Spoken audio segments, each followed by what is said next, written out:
who is our enemy? Who do we really need to be afraid of now today? Sitting here, I'm in Minnesota, you are somewhere on the East Coast. What's my threat? What's your threat? What do we need to consider, if not worry about? Boy, that's a really deep. I've never been asked that question before. That's a really deep question. So the general strategic threats would be in order of issue: Russia, China, Iran, and North Korea. Those are the four basic strategic threats. I would say another strategic threat might be general climate change. And I'm not a climate guy. I'm not a super environmentalist, but the Army has already identified that climate change could create the kind of mass migrations and the kind of civil disturbances that could cause the American military to be deployed to different places. So if climate change means droughts in certain areas or energy scarcity, and that starts a war, the U.S. or the UN could be called in to, as peacekeepers to stop those sides from fighting. So that's kind of the fifth issue there. And I think one big issue is terrorism, and that threat, that specter of terrorism, hasn't really gone away. And are you putting that outside of the former enemies that you mentioned?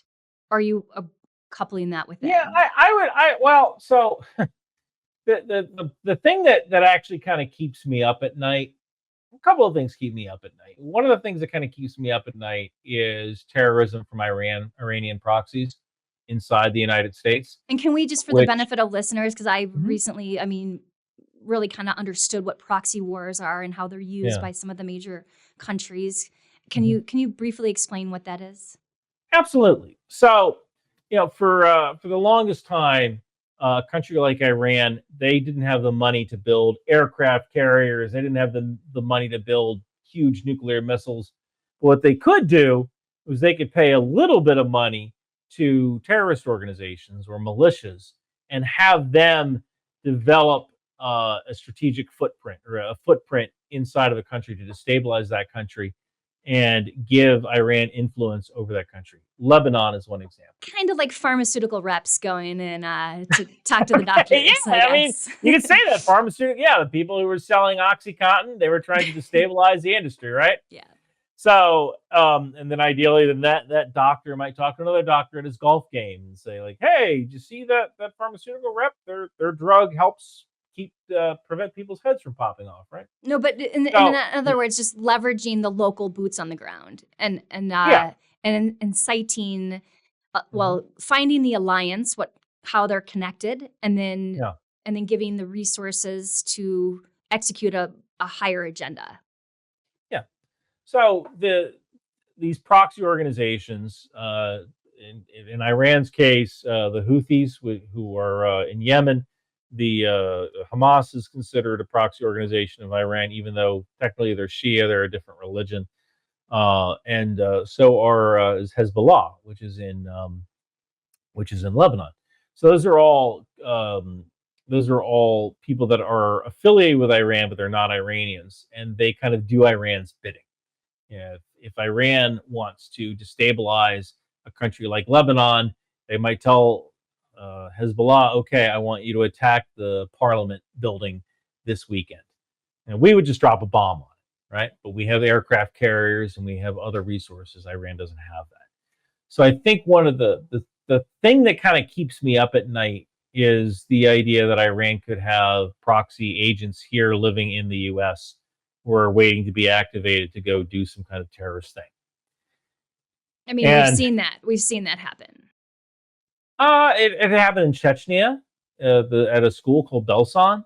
That wasn't Iran. That was the Chechens, I believe. But recently, Islamic State launched an attack in Moscow. I just mean the fear. The fear isn't. The fear is grounded in some history.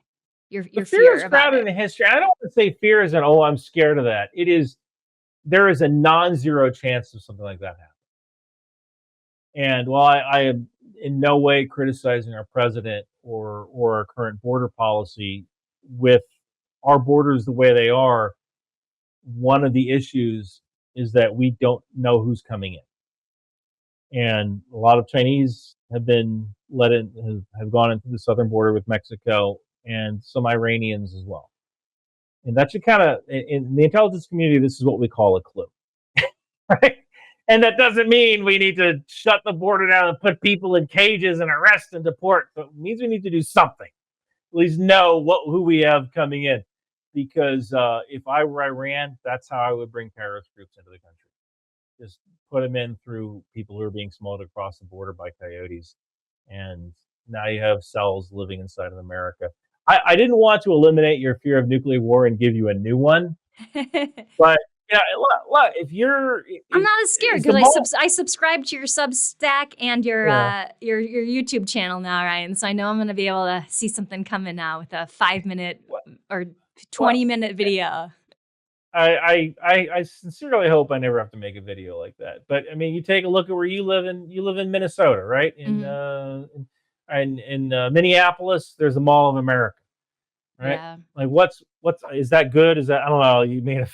I've never been to the Mall of America. I won't say anything. Big. I don't want to hamper our tourism here to the state. It's not where I would shop. Actually, maybe I'm a bit of a fatalist because I've heard that if one tiny drop of anthrax was dropped, it would shut down the mall for 70 years or something crazy like that. So I don't. You gotta be careful with the hyperbole. Yeah, exactly. Which is why you're my favorite now. Yeah, you said one drop of anthrax could well, we would detect it. Yeah, we'd have. Yeah, we have troops, and all of these troops do. I think it's 37 series. Might be wrong about there. 73 series soldiers.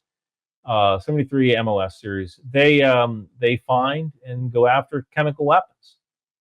And we have a number of National Guard units that I can't remember their name right now, but these National Guard units are active duty National Guard, and their whole job is to respond to nuclear, biological, chemical, and radiological disasters. I know one of my fans asked me, do a video about the dangers of a dirty bomb. I mean, the biggest danger of a freaking dirty bomb is to get hit by a piece of masonry when the bomb goes off. A dirty bomb is just a bomb, conventional bomb that's surrounded by radioactive isotopes. The thing blows up, and you don't have an atomic explosion. You have these radionucleotides that are kind of thrown everywhere. And yeah, if you breathe one in, you might have some problems. But for the most part, it's a weapon of terror, not really a weapon of mass destruction, right? And we know how to find and clean up these radioactive isotopes. How do we know that? Because what does radiation do? Decays. What do radioactive isotopes do? They emit radiation. Oh. So we find the particle that's emitting radiation, and we go, oh, okay, there's a particle of radiation there. We take a piece of tape, stick it on that. We survey the ground. Okay, that's clear. We survey the tape. Yep, it's on the tape. Put it in a biohazard bag, and we put it in storage for the next 10,000 years or however long it takes to decay. So in a case like that, we have National Guard troops that know how to deal with radiological, biological, chemical, and nuclear